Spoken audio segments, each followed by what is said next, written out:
What's going on, everybody? Welcome back to another episode. Again, we're going back to the face cam this time around. It's going to be a new regular thing for me, for you watching on YouTube. If you're listening on Spotify and you would like to see my beautiful bearded face, please go over to YouTube, your Sports Digest over there. You can easily see me kind of ramble on. You can see my nice Christmas lights, even though I have another big light on overhead.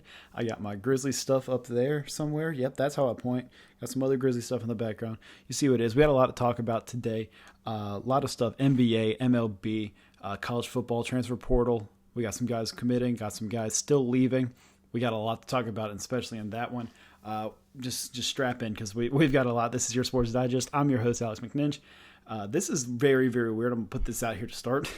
I'm not used to seeing myself when I record. I also got a brand new microphone, so this should sound a little bit better. I feel a little bit more professional. We're on a desk. If you're wondering how my thing is propped up, I'm on the box that the microphone came in, so we'll see how this really goes. But we're going to talk about all this stuff first. We're going to start in the NBA, and one of the big things, obviously the biggest thing happening in the NBA right now, just recently wrapped up, is the in-season tournament that happened over in Las Vegas.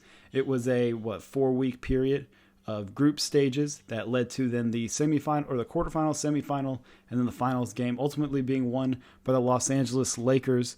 LeBron James winning the in-season tournament MVP. They said they're going to hang a banner. That's great. I don't know if they got rings or not for it, but they're going to get a banner for it. Lakers dominant fashion in the semifinal and final game, despite the game being kind of close against the Pacers. We talked about it last time about how the Pacers looked really, really good, really, really strong post that Boston game in the quarterfinal, then making it to that semifinal game against Milwaukee. Close one back and forth. Indiana pulls ahead. Tyrese Halliburton really becoming a star here. We're starting to see it really happen in front of our eyes.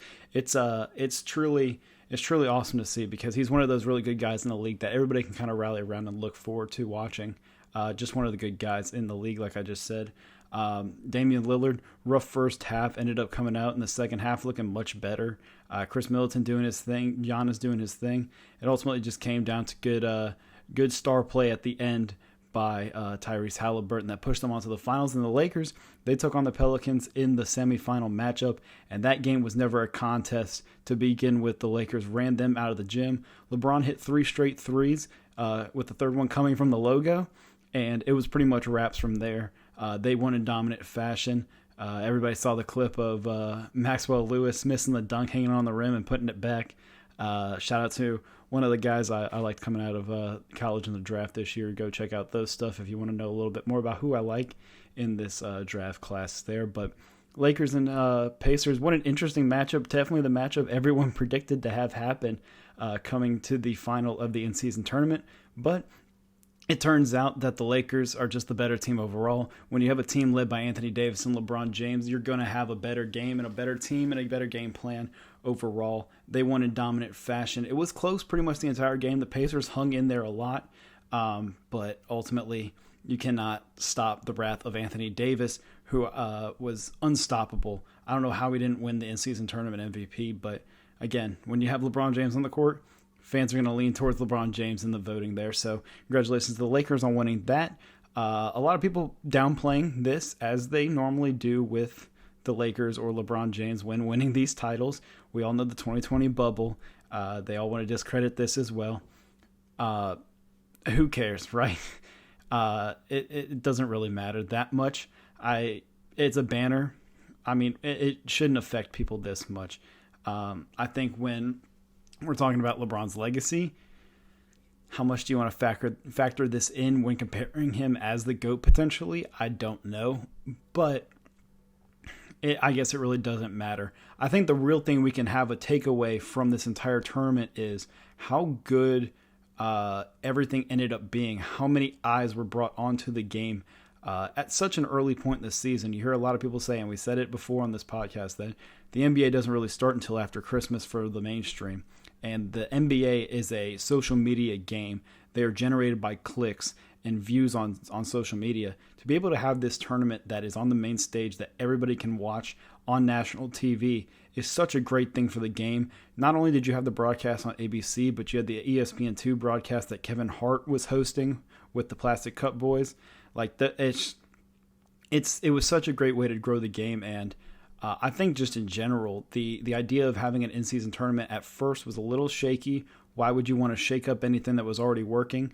But I guess, Adam Silver really knew what he was doing and knew how much these guys would care about these games. I would say, and I think a lot of people would agree, the point differential and the point margin, the margin of victory or whatever it would be, that affects standings. I don't think we really care for that as much as fans, and I don't think the players or coaches cared for it either. So that could be the only thing to really tweak. But outside of that, I really enjoyed the entire overall experience and aura around the in-season tournament.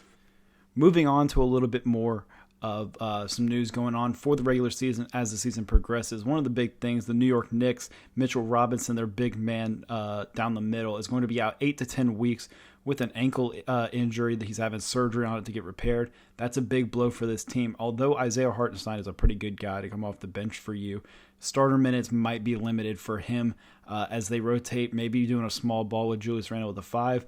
Yesterday against the Raptors, as I'm recording this on Tuesday, they played the Raptors on Monday, and they ran Jericho Sims out there in the starting 5 position. It's a big blow. You don't really realize how much of an impact one of those guys have on your team until they're truly gone. I'm experiencing it personally with the Grizzlies, dealing with no Brandon Clark, no Steven Adams specifically. It's such a big deficit, such a big loss, and those big men that, they're not going to score 40 points a game or get 30 rebounds a night, but they're going to get you 10 and 10, 7 and 10 with a couple blocks, set hard screens. Those are the guys that are the most impactful and most important in this league, honestly. So this is a big blow for the New York Knicks going forward when it comes to this injury. Other injuries happening around the league as well. Not on some as notable guys. Matt Ryan from the Pelicans is going to be out for a little bit, getting surgery. And I think he's getting some stuff cleared up in his elbow. And then Charles Bassey from the San Antonio Spurs tearing his ACL. Now, outside of injuries, let's look at some other unfortunate part of the game for the players' side, maybe a little fortunate for the fan side. Let's talk a little bit about trade, because right now we are at this point in the season where it is the beginning of December, and there's a restriction that happens on players that are traded before the season or signed before the season, where there is a 60-day no trade clause that is in the contracts immediately upon signing them or being traded again for a second time after a trade is finalized. That date for a lot of players is coming up around the 13th to the 15th, 16th time frame. So you're going to see a lot of these guys kind of start to get on the move potentially as early as next week or the end of this week. One of those guys who's going to have to wait a little bit longer because he was in a deal that happened during the season is PJ Tucker. And PJ Tucker came along with James Harden in the big trade between Philadelphia and LA. Obviously, his role with Philadelphia was being the starter guy, being really one of those big bruiser guys for this team. Sure, question what you will of his production on the offensive end. What he has on the court as a leader, as a teammate, and a defender at his age is very, very important and vital to that team. And then coming over to LA, he was instantly not going to be able to start. You had your starting lineup pretty much set, especially in that front court. So he was going to be coming off the bench at best, and his role has been really limited. His production has been limited as well. So you're running into a wall here if you're PJ Tucker, a guy who's owed $11 million this year, and it's a player option for $11.8 next year, I believe. You're really running into the risk of the potential, hey, how are we going to be able to move this piece to another team that may want him? I assume there's going to be plenty of suitors out there. A couple teams off the top of my head. Milwaukee could be a team that would want him. Hell, I could see Memphis potentially even being a team. Do I want PJ Tucker? Not necessarily, but they're looking for a guy who can be a defender, be a heavyweight type of player, and a veteran presence.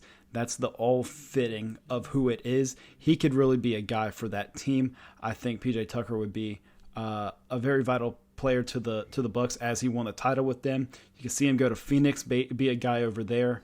You can see him in many different stops. I think PJ Tucker could be vital to a lot of teams in the league, but obviously with the price tag that comes alongside of it, you're going to have to give up something else to be able to get what you want, as my screen kind of goes black there, but we don't worry about that. Some other guys we need to talk about. The Chicago Bulls, we talked about this last episode about how the Bulls just kind of really needed to end it all and just, well, that's not a great saying, actually. Hang They need to kind of blow it up, move on from their pieces, and eventually just go into this rebuild mode. Take all your young guys and really start to build. Ayo Dosunmu, third guy in history to have all 0 stats. He's putting up Tony Snell numbers out here. If you know the memes, Ayo Dosunmu did it the other night. But it's time to really see that, hey, DeMar DeRozan, Alex Caruso, Zach LaVine, Andre Drummond, hell, even Vucevic. I know you just re-signed him this offseason. These guys aren't going to be here for the long term. Maybe Zach LaVine would be the only guy you could see in your long-term plans. Everybody else, you're not going to really have outside of the next 2 to 3 years. So what's the point in even keeping them? Capitalize on their value now. That way you could pay guys like Patrick Williams, who is starting to really find his way here as of late in this league. Kobe White, who is really breaking out. I'm super excited to see how the rest of his season goes. Dalen Terry, you can release off the bench finally now to be able to play some minutes. Ayo, we just talked about. Julian Phillips, a rookie out of Tennessee. And now you can cash those chips in for for draft capital and draft assets that you can now use on those young players to keep building up this stock. Now, whether you keep Billy Donovan or not as the head coach, that's up in question. I don't think it's because Billy's not a good coach. Obviously, I think the world of him. You can see my little gator ornament right here. I live and die by Billy Donovan, right? So I don't think it's the lack of being a bad coach. I think it's just, you got a bad mix of guys together. Things just didn't work out. And with a young group, you might want to bring in a younger head coach, which is completely understandable. So I can see things going south there. Another big thing that has happened here recently is the emergence of the potential trades within the Grizzlies organizations. We talked about it again last episode with the Grizzlies potentially offloading some of the guys to make some roster spots. It is increasingly likely that the Grizzlies will be keeping Bismack Biyombo come Ja Morant's suspension being up, which runs up next Tuesday, the 19th.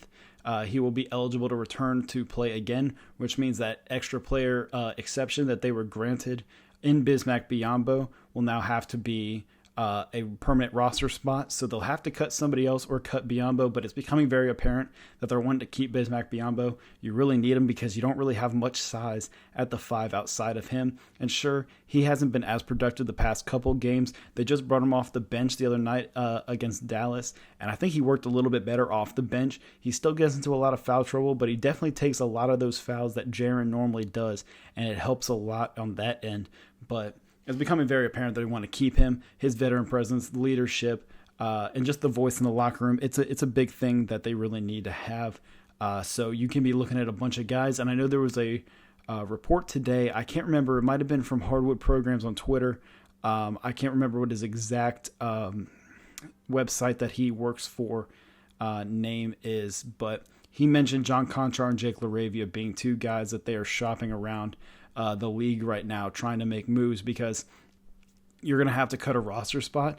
And with potentially moving those 2 guys or wanting to move those 2 guys, that means you think now that of Jalen Noel, who is on his second 10-day contract, could potentially get a full standard guaranteed contract in this league, which we kind of talked about a little bit throughout the course of this podcast since he's arrived in Memphis. I think he could really be a spark plug off this bench, whether he gets a lot of minutes or just a couple, or he just falls out of the rotation. He's a guy you can always rely on because you can never have too much depth in the NBA or in any sport in general. We are really seeing that right now with the Grizzlies as they're struggling with a lot of their depth with injuries happening. But that could be one of the big things you could see happen with the Grizzlies, or moving on from a couple of those guys. As much as I'd hate to see some of them go, that's just the nature of the business, as we talk about all the time. It's just business at the end of the day, and whatever is going to be best for business happens. Shout out Triple H for that quote. Last guy to talk about, OG Anunoby. I'm sorry, I'm looking down a little bit, but looking down the road a little bit to OG Anunoby potentially being traded from Toronto. It was reported that the Pacers are really looking for a tall, long, athletic wing that can shoot and play very good defense. Found your guy in OG Anunoby. Now, how much is Masai willing to give up, or how much is Masai willing to get back for him is to be determined. The Pacers might have to give up a little bit of a hefty price if they want to be able to get him, which could fall into some trouble when it comes to negotiations. I know the Grizzlies struggled with that last year, trying to get him at the deadline, but this is a guy, if you're Indiana, he fits your timeline. He's on the last year of his deal. You can re-sign him, extend him. That could definitely be a place OG wants to play alongside a star like Halliburton. You'd be giving up a guy, a couple of young guys potentially. You'd be giving up looking at guys like maybe Andrew Nembhard, former Florida Gator, Jarris Walker, who you just drafted in 6th overall. If you want to go ahead and unload that asset, you can. There's other guys. Buddy Hield's on an expiring contract. He's asked for a trade, which I don't know how much he wants to be traded now, but that's another asset. Aaron Nesmith is becoming an asset. It really just depends now who you're willing to give up. And then the other team, Sacramento, they've kept an eye on, but Sacramento's also been in the market for a wing for a while. It was heavily rumored over the summer that Kyle Kuzma was going to sign with the Kings before he re-signed back with the Wizards, but I could definitely see Sacramento trying to take a swing on a guy like Anunoby to try to get him to re-sign because, I mean, let's just face it, Kevin Huerter is not going to be your best two guard alongside of him, and in late game situations, he's not even playing. They put Malik Monk in, and how much do you want to play Harrison Barnes compared to OG Anunoby? So that could really be a way to negotiate that, but it's starting to ramp up a little bit in some of the trades and some of the people that you could potentially get here. Because teams are willing to offload come trade deadline a lot of the times. We've seen how crazy it gets in the past, and I can only imagine what it could be here going forward. This week on your Sports Digest, I think we're going to start to do something new every week here. I might turn this into a YouTube video every week so it doesn't just stay on the podcast. I don't know, but I'm considering it. I'm going to try to do a highlight player of the week. And I'm going to take a player that maybe not a household name for everybody, or maybe not even a superstar in this league, but yet a really, really good player who's having an underrated season, or somebody that's just nobody's really watching and paying attention to. So we're going to talk about a guy every single week. Again, I don't know if this is going to be on this podcast necessarily every single week, or it's going to be a YouTube video, but I'm gonna debut it on the podcast just for you guys who get to listen. So today's highlight player of the week is going to be Jeremy Grant of the Portland Trail Blazers. I like Jeremy Grant a lot, and I think everybody may know his name, just name value. He plays for Portland, as I mentioned. There's a lot of stuff about Jeremy Grant this offseason. His contract had come up, and he was weighing on extending with Portland, weighing other options with other teams. Sacramento, as we just mentioned, being one of those teams potentially who could have gotten him, but ultimately decides to re-sign there. 5 years, $160 million. You could be looking at a guy for any team that's willing to trade for him to be super important. I'll just read off a couple stats here for you from Jeremy Grant. 22 points per game this season, 4 rebounds, a block and a steal. Here's the highlight. This is big for Jeremy Grant. 41% from 3 on 6 attempts per game. And 1 win share overall. If you don't know what win shares are, just how much obviously you are a factor into their winning games overall. But let's just highlight that 41% from 3 on 6 attempts per game. For a guy like Jeremy Grant, who is their best player right now, for sure, taking 6 attempts per game and shooting that clip at that level is awesome. There's rumors of him being traded as well. I think we're looking at a guy like Jeremy Grant of, hey, he could be this big trade deadline guy here this year, next year, whenever it could possibly be. But if he's keeping up this play, he's definitely going to do very well for himself in the trade market and help out Portland a lot when trying to gain back more assets. He's been out for the past 3 or 4 games. I think he's going to return at the end of the week here. He probably is going to be playing Thursday, I assume. He's had a concussion, which is very weird because I think this is his 2nd concussion in a year that he's gotten. I think he got one playing in Memphis last year.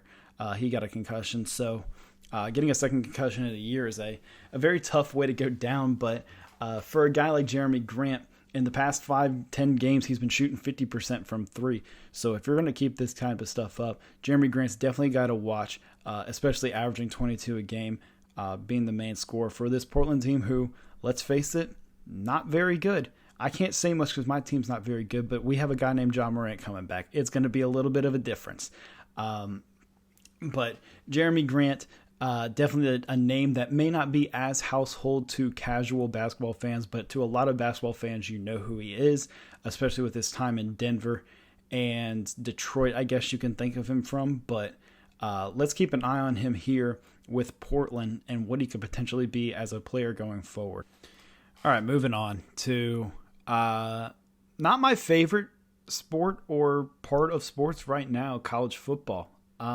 As I've mentioned over the time of this podcast, even in this podcast alone, I am a diehard Florida Gator fan.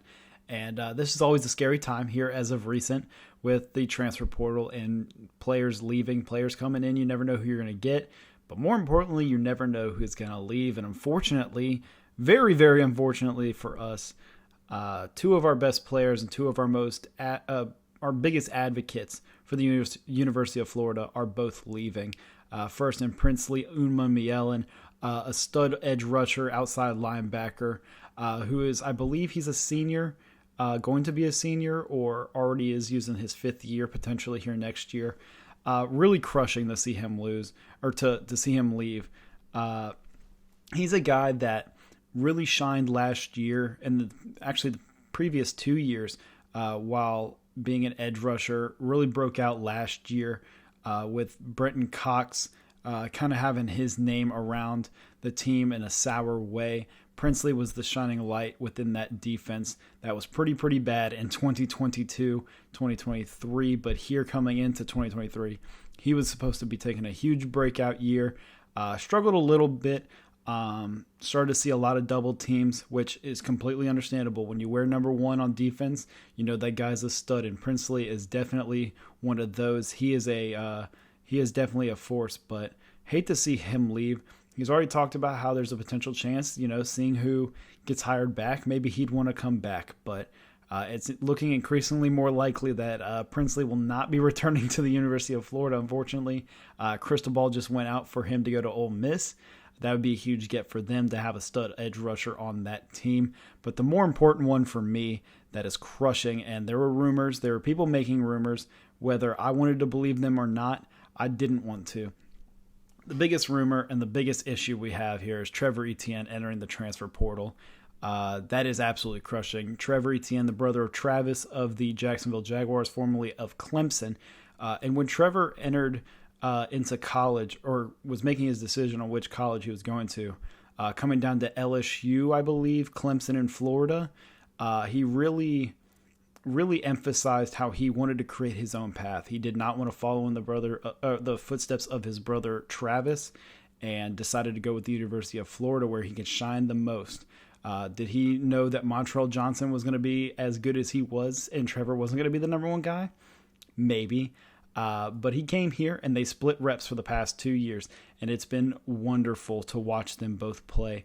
Trevor is an unbelievable athlete. His balance in his lower half is one of the best in all of college football. The way he's able to shed tackles, to be able to gain more yards and even fight after contact, is such an outstanding way to really break out as a player, especially for his size and stature.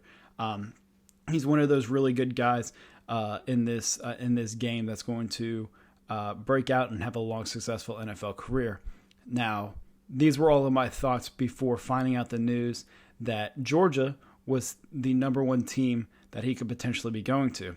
And as a Florida fan, as a guy who was born into Florida fandom, this is one of the, if not the worst, potential outcomes in life.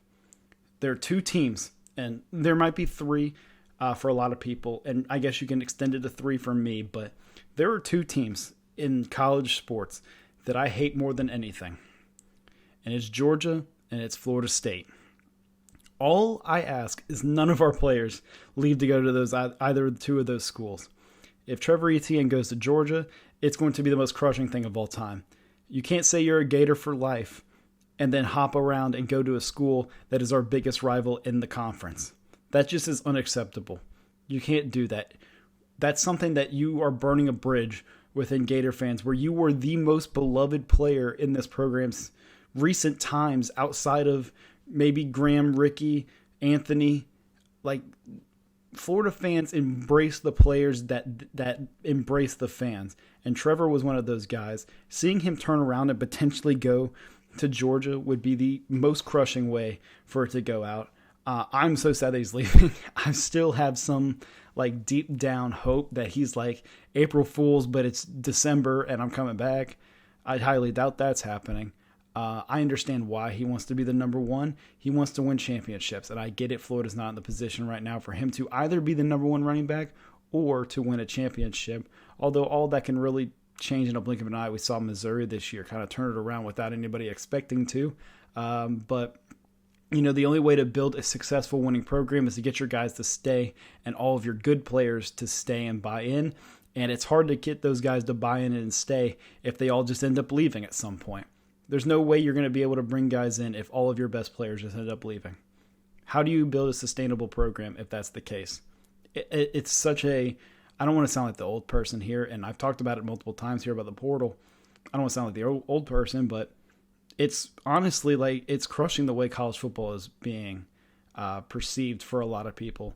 And I, for one, just hate that that's the way that it's turned into. And again, I hope every player gets paid. I hope all these college kids get paid. I hope it all goes well for them. But as a fan, I'm a fan first, right?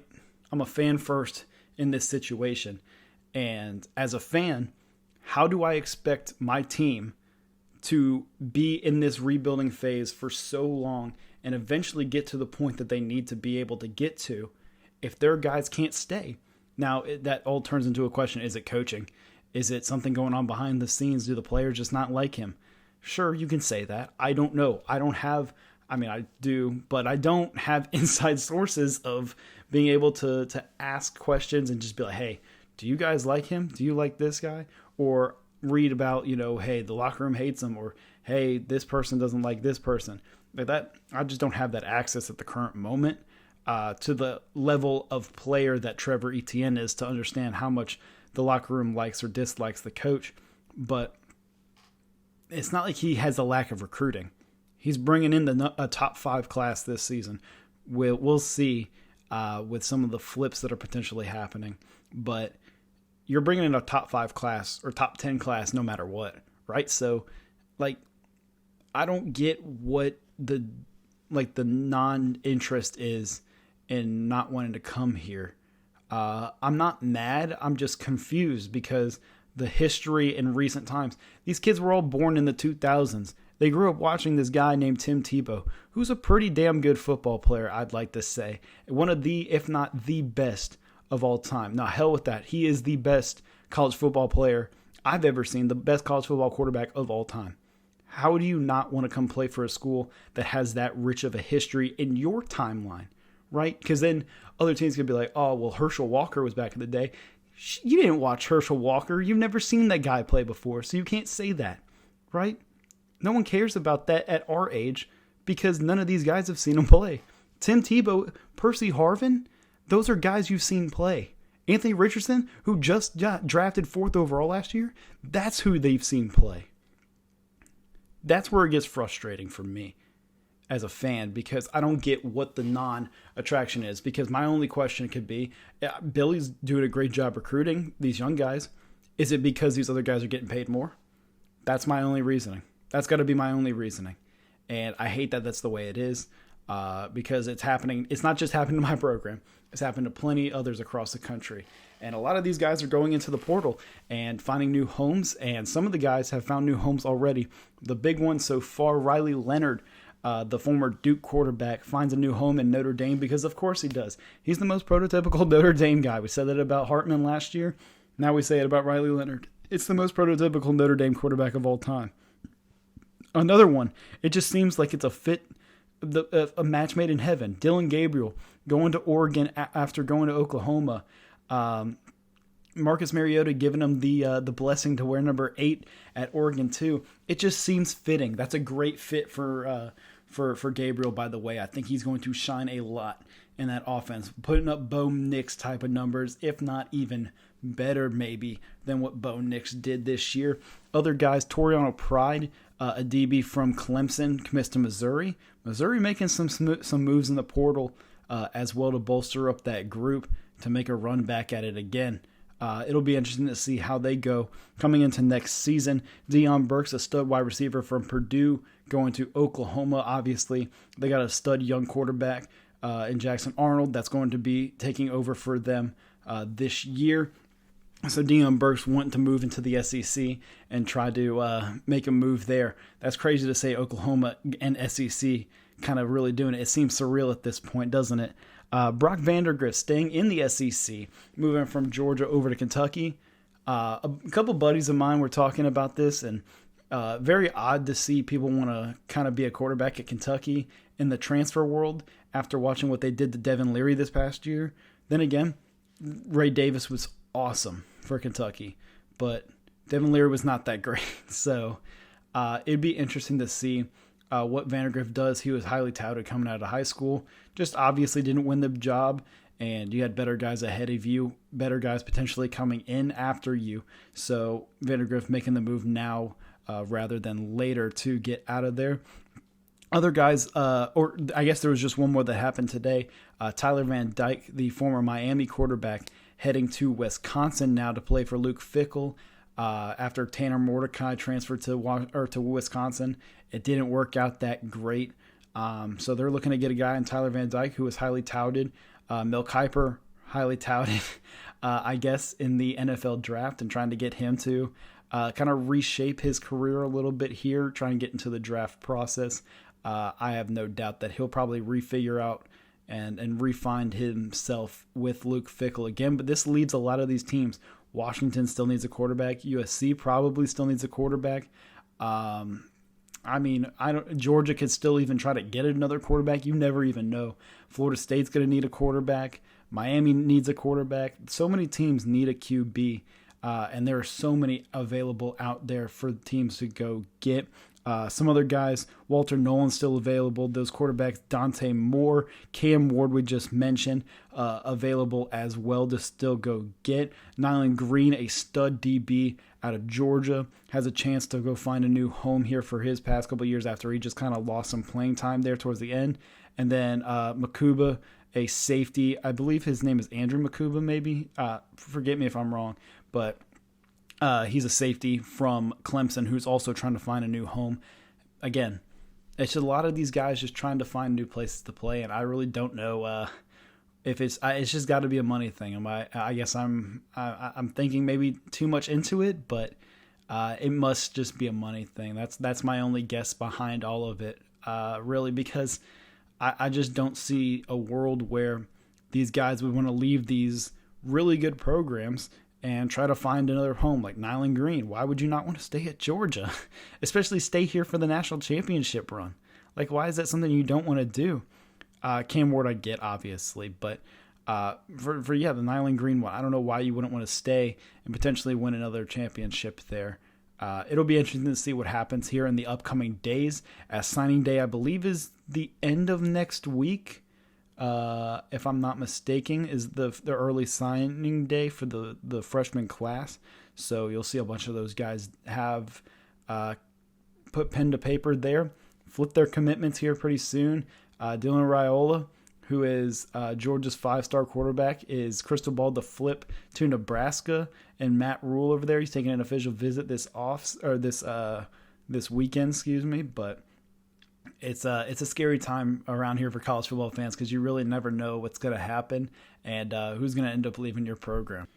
All right, finally, let's move on to something that has really started to get the ball rolling here in their offseason period in the MLB. And for me specifically, a lot of stuff is going on with the Red Sox. And I've posted a couple videos here with the Red Sox trading Verdugo and other type of stuff like that. But the biggest signing this entire offseason, if you haven't seen my last video, go check it out. It was my immediate reaction after Shohei Ohtani signed his 10-year, $700 million contract with the Los Angeles Dodgers. It is a party in LA. You got the Lakers winning the in-season tournament. The Clippers traded for James Harden.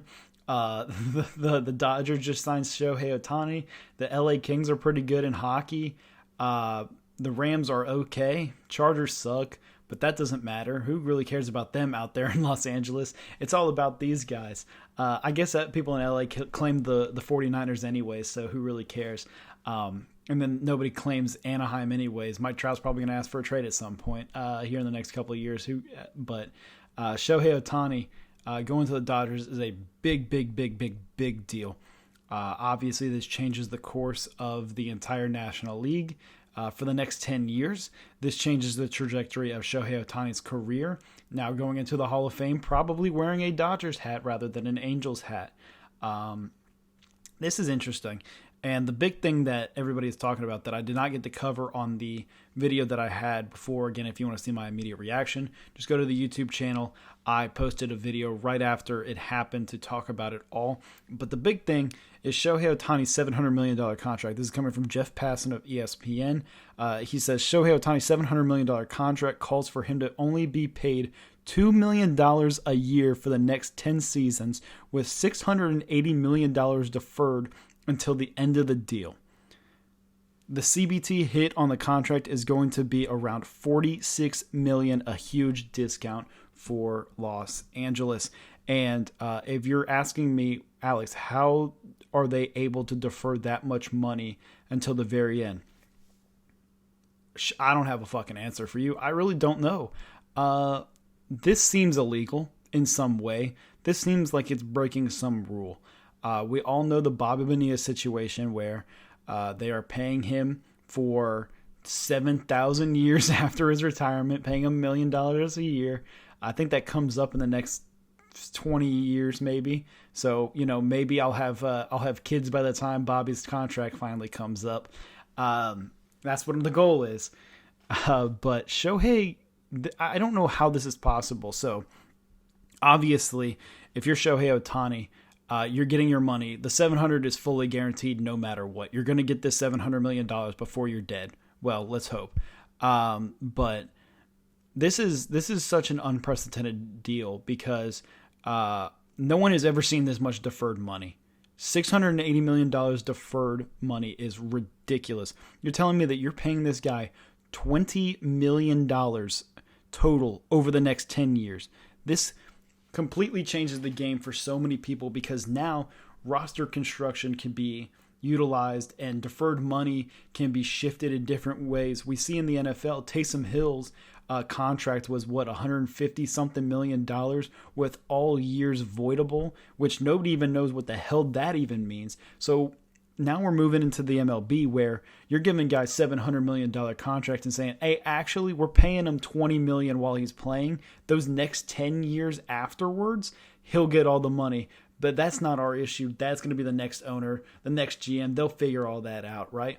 But for us, we're just going to pay this guy $20 million for the next 10 years. Sound good? $2 million per year? He's going to be the lowest guy on our payroll. Oh, and we're going to go get Yoshinobu Yamamoto as well and Blake Snell. Don't worry about it. We'll figure it out. This is just ridiculous. This is absolutely ridiculous if you're the MLB, how this is being able to have happen. And I see a lot of people who don't watch baseball and who don't know baseball. Why don't they have a salary cap? Well, who cares, right? These are billionaire owners. You're telling me that these billionaire owners who obviously had enough money to pay for a baseball franchise is not willing to spend money on the organization that they own to be able to get better so they can generate more money and revenue towards them and their pocket so that they can continue to build on all of this. It makes no sense.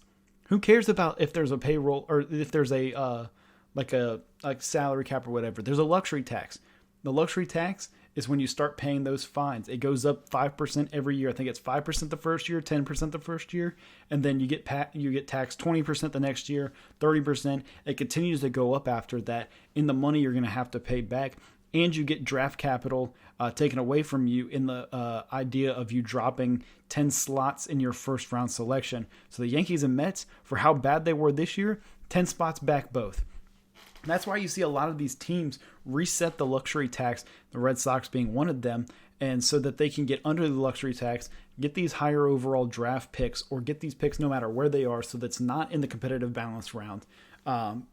late in the draft. And you're getting these other teams now that's willing to spend so much money. The Mets, the Yankees, the Padres, all these teams are willing to spend so much. And other teams are just kind of just out of it. But that's not a salary cap issue. That's an ownership issue. You see it with the Oakland A's. It's a big ownership issue. So if you're the Dodgers right now, you're like, shit, $2 million next year for Shohei Ohtani? Hell yeah. Let's go try to sign Yoshinobu Yamamoto. Let's team up the two Japanese stars together. Why not, huh? Like, it's just stupid how this is even happening. I don't know how this is possible. I literally don't. This has never happened before. This has literally never happened before. I'm still sitting here like this has been a day since literally over 24 hours since it's been released that this is the case of what's happening. I still have no idea how it's happening. I wish I could have got my live reaction on a face cam on me whenever I saw that tweet come through and I saw that they're not having to pay really at all for him. It's just ridiculous. I don't know how he's not getting paid anything. And Shohei is like, sure, I don't care. I'm getting my money anyways. At least let's just take the least amount possible that I can so that this way we can go get whoever the hell we want to come here and we can build this ultimate super team. Wild. They got a lot of starter spots to fill pretty soon coming up.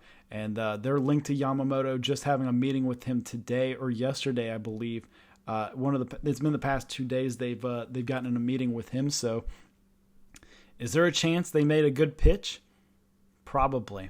Is there a chance they're willing to offer him $400 million and defer all of those years? Probably. Who's to say what you could do now with all this money? Because as long as owners aren't afraid to spend the money, then who really cares, right? Who really cares at the end of the day? I'll tell you an owner who is afraid to spend his money, and it's John fucking Henry. And this is a personal thing for me. This is a very personal thing for me. John Henry is the head of the Fenway Sports Group, which is the ownership group of the Boston Red Sox. And I am a diehard Boston Red Sox fan. It's over there. You can't really see it. There's a picture. There's pictures over here. There's stuff all on here. I'm a diehard Sox fan. I came out the womb bleeding Red Sox. I went from a young age in 2004, not really knowing what the hell's going on in life, but only knowing two things, and that's Nomar Garciaparra and Johnny Damon. Those are the two things I knew. And then I knew Big Papi, and I knew Manny, and I know Pedro. I know all these guys. We went from 2004, we had that. 2007, when Mike Lowell came and saved our season. Jacoby Ellsbury got called up. Dustin Pedroia became Rookie of the Year. I remember all of this stuff at a young age. 2013, a bombing happened, and it changed the course of this team that was supposed to be tanking, but all these veteran guys said, hey, let's throw this shit together and do this for the city. 2018 might be the best baseball team I've ever seen in my life, the 2018 Boston Red Sox. If you don't believe it, go watch the highlights. They would murder teams. I was there for opening day against Tampa Bay, and they lost. They won 16 straight after that. 16 straight wins after that. I watched that team dominate the playoffs, kill the Yankees in the first round, kill the Astros who were cheating in the second round, kill the Dodgers on the road in the World Series. I saw that team dominate. I watched 2021. 2021, you want to wonder why the Phillies were singing Dancing on My Own? It's because Kyle Schwarber got it from the Red Sox in 21. That team loves everything about Kyle Schwarber, and he took all that to Philly and rejuvenated that energy into them. I watched 2021 where that wild card game against the Yankees was the loudest I've heard Fenway since Papi hit that grand slam against Detroit in the ALCS. The Boston Red Sox are my team. I will live and die by that. The fact I have to sit here and root for a team that John Henry owns is pathetic. Absolutely pathetic, because this guy is afraid to spend. What happened to the Red Sox that was willing to say, hey, fuck it, Carl Crawford, who cares if he has one leg? We're going to go get him. Hey, Pablo Sandoval, who cares if he actually weighs the same amount as a panda bear? We're going to get him too. Oh, David Price, we don't care if the fans hate him. We're bringing him in because he's a damn good pitcher. Hey, you know these top 3 prospects we have? Let's put them in a trade for Chris Sale. What happened to that Red Sox? What happened to any of that saying, hey, we are willing to spend the money and go get the best players? And this is nothing against Craig Breslow. I absolutely love Craig Breslow. Craig Breslow was on the 2013 World Series team. He knows what it takes to win. He's done a great job. I think so far with all of his answering, the coaching hire he has, and Andrew Bailey, a former pitcher, to be a pitching coach who had a lot of success in San Francisco, I think he did a great job in hiring there. But I'll tell you what, I can't sit around here and watch all of these other superstars sign with other teams and the Red Sox being right in the mix with it. They're right there. Tom Werner said full throttle this offseason. Tom Werner, also a part of that ownership group. He said full throttle this offseason. Yeah, you want to know what full throttle means? Tyler O'Neill and Cooper Criswell was literally signed right before I started recording this podcast. I don't even know who the fuck Cooper Criswell is. I know Tyler O'Neill is a damn good baseball player. We'll get to him in a second. But if this is full throttle, watching Shohei leave, watching Aaron Nola go, probably going to lose out on Yamamoto, is that what full throttle means? It's frustrating. And again, I'm not blaming this on Breslow. He got the job a month and a half ago. This is not on him at all, right? This is not on Alex Cora. He's one of the best, if not the best manager in all of baseball, right? We're putting together a staff that's willing to win. We have players who are willing to win. We have prospects that we're willing to move to win.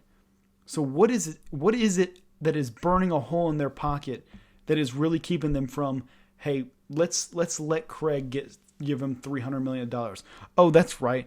I'm going to buy something that has to do with the PGA and keep spending my money on other organizations that mean nothing to your number one money maker in the Red Sox. 2 days ago, the Fenway Sports Group, this is from Bloomberg, a Fenway Sports Group consortium has been chosen to enter into final negotiations to be a U.S. co-investor in the entity being formed by the PGA Tour and Saudi Arabia's Public Investment Fund. I don't know what the fuck that means, but that means that there's more money not being spent on the Red Sox, and that's what affects me. That's what affects me, and that makes me mad because I die by the Red Sox. I have my entire life. I moved to Memphis and became a Grizzlies fan in 2011. I became a fan in 2010 when I found out I was moving there. I don't have an NFL team. I watch my favorite players. If there's two things I die by, it's Florida sport, it's the Florida Gators and the Boston Red Sox. I will die by those two teams. So to see my owner partying in Los Angeles at F1 events, instead of, hey, I'm going to help out and make this the best money maker possible, the fans that care more than any other fans in all of sports, I promise you that. I don't care about Yankee fans. Half of them are fair weather. We care about it way too much. It's frustrating. As a kid who grew up in Boston and just loves this team, has seen some of the worst shit possible since 2002 with this team, but seen some of the best moments as well. I am so fortunate to see 4 World Series. Hell, the Yankees have only won 1 in half of my Yankee friends' lifetimes. I just don't get what the issue is. Why are you spending so much on other shit that's pointless? I just don't get it. Let's talk about Tyler O'Neill, though. I think I talked about it a little bit in Shohei Ohtani video. We're going to kind of calm down a little bit. That was my rant. I don't normally go off like that really too much, but that had to get off my chest. I just had to. It's been bothering me for a while. But let's talk about Tyler O'Neill, a guy coming over from St. Louis who's going to be an absolute stud for this team. I kind of talked about him in the Shohei video, as I just mentioned. A guy who gives you a lot of pop from the right side, kills lefties, Gold Glove two-time Gold Glover in center and left field, I believe. He's probably going to slide right in and play some right field for this team because if you don't know, Fenway Park, you got to basically have 2 center fielders out there in center and right because it is one of the toughest places to play. That's why Alex Verdugo struggled so much early on playing there. That's why you went and got a guy like Hunter Renfroe.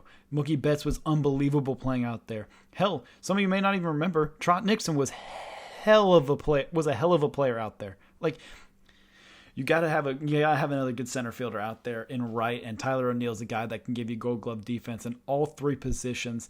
In the outfield, I really like him a lot. Now, a lot of people want to talk about him last year getting benched for the lack of hustle, and how we just got rid of Alex Verdugo for the lack of hustle and having manager issues. I think it's a little bit different. Oliver Marmol, different manager than Alex Cora. When Alex Cora says something, you listen to Alex Cora normally. When Oliver Marmol says something to you, you don't really care about it. Sorry about that. But I I like the Tyler O'Neill signing. You had to give up Nick Robertson, who you got for Kike Hernandez. And I said the prospect's name wrong. And the last one, Victor Santos, is who we had to give up, the other pitching prospect in that trade. I think it's a big win. It's a 1-year rental. You can extend him if you want to, if he was really effective for you. But it's a low risk, high reward, high ceiling type of move you're making out of it. Adam Duvall, Hunter Renfroe type vibes for this team. A lot of pop from the right. You're going to strike out a lot. Don't worry about that. Super fast. He's got the biceps of like Brock Lesnar. So why wouldn't you want this guy? Combined with Jarren Duran and Tyler O'Neill, we might have the biggest biceps in baseball. So if we're going for the Boston Biceps as our new team name, hell of a job, John Henry. You guys have done a hell of a job for that one. But that's the Red Sox big thing in this offseason. Shota Imanaga, I don't know how to pronounce his name. I'll figure it out if he signs with the Red Sox, as a lefty guy from Japan that potentially the Red Sox have on their radar. Still, Yoshinobu Yamamoto is on the radar of a lot of teams, and it's coming down to the final stretch for Yamamoto. There's a chance he gets $300 million. There's a lot of questions was, hey, will he be able to get 200? Maybe there's a chance that he gets it to upwards of 200. And Shohei Ohtani got paid $700 million. And everybody's like, yep, this guy might get $400 million. He's 25 years old, coming over from Japan. Most players enter free agency in their late 20s, early 30s. For the first time. That's where a lot of these guys enter free agencies in their late 20s. This is a 25-year-old player entering unrestricted free agency outside of the posting fee that you're going to have to pay, which is probably going to be about $20 million extra based on what on top you put to bid down for him. But you're looking at teams. You're looking at the Yankees, Brian Cashman, making a big push for him, going over to Japan, having a meeting with him this past Monday. The Yankees are definitely in the running and are 100% willing to pay after getting that Juan Soto and Alex Verdugo deals done. The New York Mets, we know Steve Cohen is not afraid to spend at all. They're definitely going to do it. He's been all over top of it, traveling over there and having dinner with him, also hosting another meeting. We just talked about the Dodgers really being active in that as well, potentially getting him. The Red Sox are the other team really in it, I think, to be the main players for it. It's gonna be tough. It's gonna be tough to figure out how much he's going to end up getting paid. I think he'll start to get upwards to 300 if I had to guess, especially with this deferred money thing. Dude, just give him $700 million and you don't have to pay him anything until he's like 50. Who cares, right? He's probably going to get 10 years, 300 million with an opt out after the 5th. If that's my guess, would be what he ends up getting. I hope he's a Sox. I really, really, really hope he does, because if we don't get him, what does full throttle mean? We better be trading for like, I don't even know who you would be able to trade for and consider it full throttle. You'd probably have to trade for Zach Wheeler maybe to make it full throttle at this point with what you're doing. That's a joke. They're never going to trade him in Philly, and we would never end up going after him because that's not a bargain bin guy to go get. But I'm hating on it too much. It's just frustrating to watch all these guys go away and slowly watch Yamamoto, who I have been absolutely loving this entire year since the World Baseball Classic, to come to the Red Sox, and watching him slowly just fall out of my grasp is it's pretty sad to watch a slow burn. Another team that was in the mix for Yamamoto, I guess they still might be, are the San Francisco Giants, and they had some interesting information come out here today saying that they were willing to match the same offer, and were matching the same offer that the Dodgers did. Shohei obviously choosing Los Angeles over San Francisco, but San Francisco says, hey, you know what? Whatever. We don't need this Japanese guy. Let's go get the Korean guy. They get Jung-Hoo Lee from the KBO, the Korean Baseball League, and I am really intrigued by this prospect. He's a lefty, 6 foot, plays outfield at a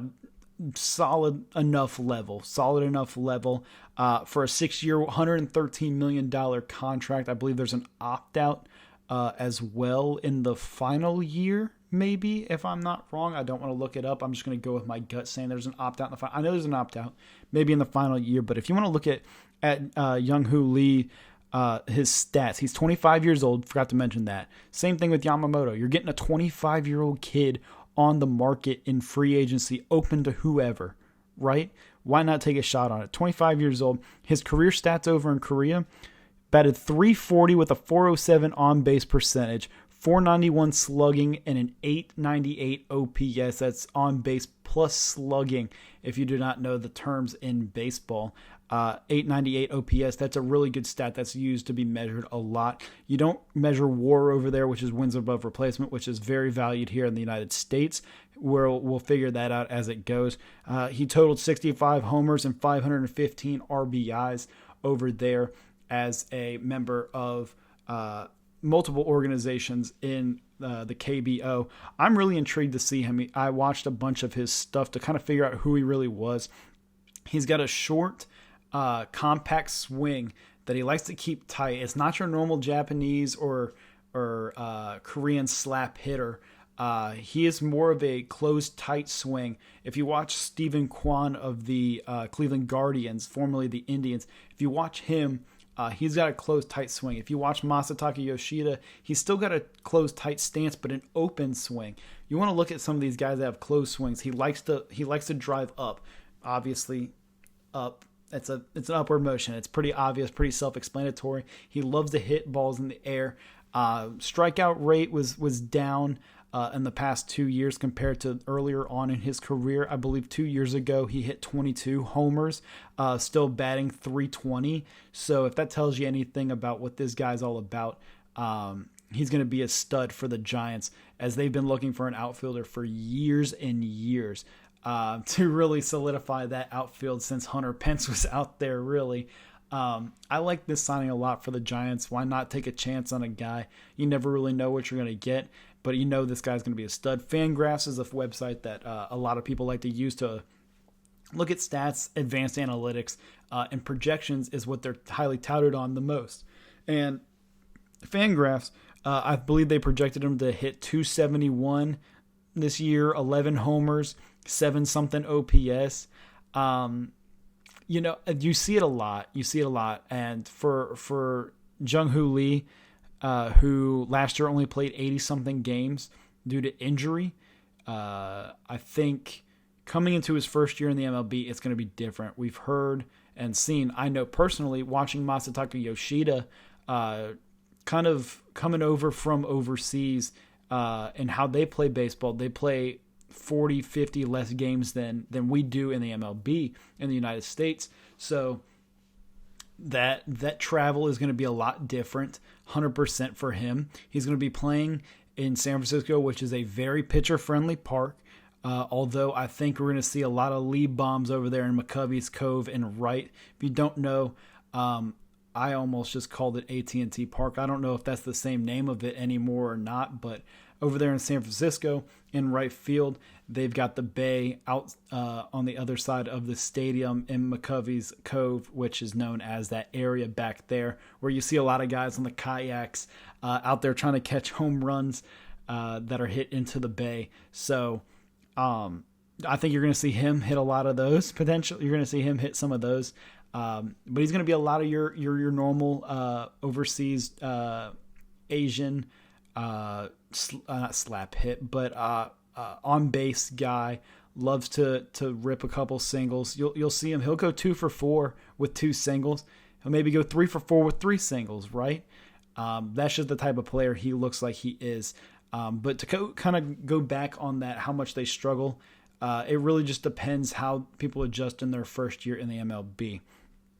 The last thing I kind of want to talk about here quickly, and it's about the show. It kind of reverts back to Shohei Ohtani. Blue Jays fans, you can finally uncover your ears because we're talking about you now. We all know the whole issue with Shohei Ohtani and the Toronto Blue Jays. If you do not know, again, I cannot reiterate this enough. Go back to my last video. I just talked about it all.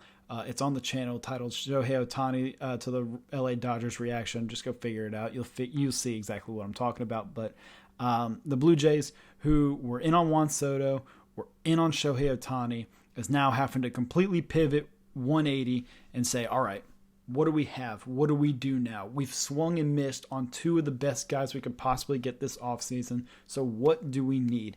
And it's very clear this team still needs another really good outfielder. They traded for Dalton Varsho last year. They got Kevin Kiermaier, who had a really, really, really solid year for his standards. They also are able to rotate George Springer when he's healthy in there. Whit Merrifield can play some outfield if needed. They've got some young guys that they're willing to slide out there if they want to as well. But it seems like there's a potential chance that Cody Bellinger could be a connection here with the Toronto Blue Jays. He was seen in Toronto, I believe, or his wife was seen in Toronto, or girlfriend, whoever it could be. So it makes a lot of sense for this team that needs outfield defense and center field. If you've never seen Toronto's ballpark, it's a big, big, big outfield. Look up Kevin Pillar highlights if you want to see some good defensive stuff there in Toronto. He was unbelievable for them back in the day.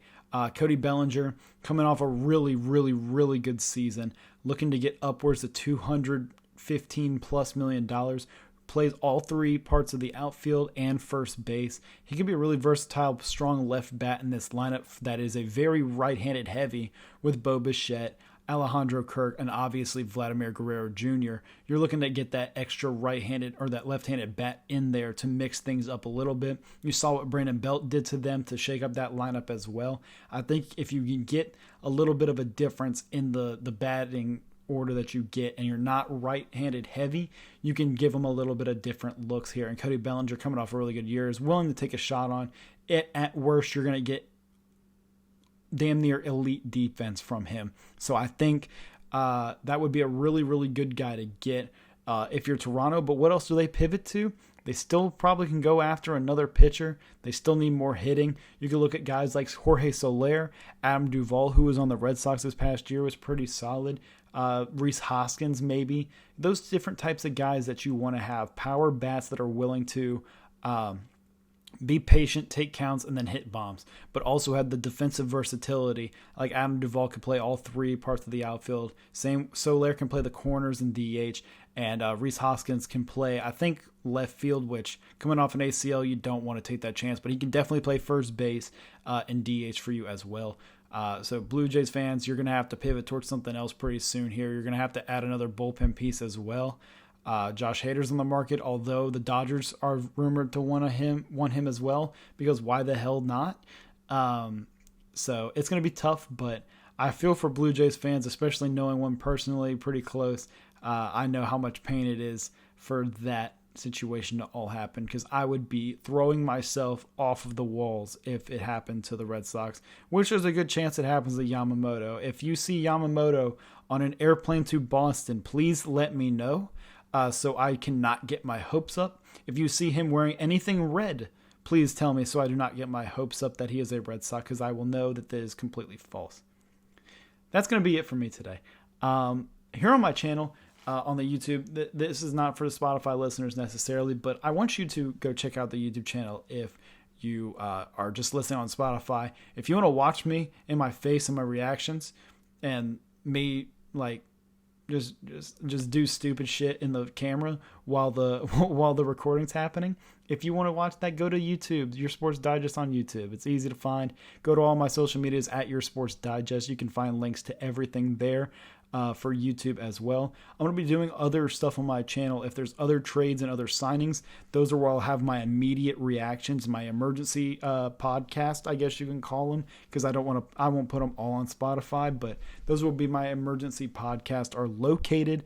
I'm going to do some other reaction type of stuff to videos on YouTube and other articles and whatnot to kind of diversify what I do as a content producer, whatever, social media guy. I'm not that guy, good of a social media guy. I'm wearing an NBA or an NCAA final. See, this is this type of shit you get on YouTube. I just held up the wrong side of my shirt. I'm wearing a Final Four shirt that I didn't even go to. I have never been, but I just got it because it was like $7 at Ross. That's the type of content you get on here on YouTube if you want to come check it out. That's all I got. You don't need to listen to me or see me talk any longer. I appreciate you guys for listening and watching now. As always, I'm Alex McNinch, and you just got your Sports Digest.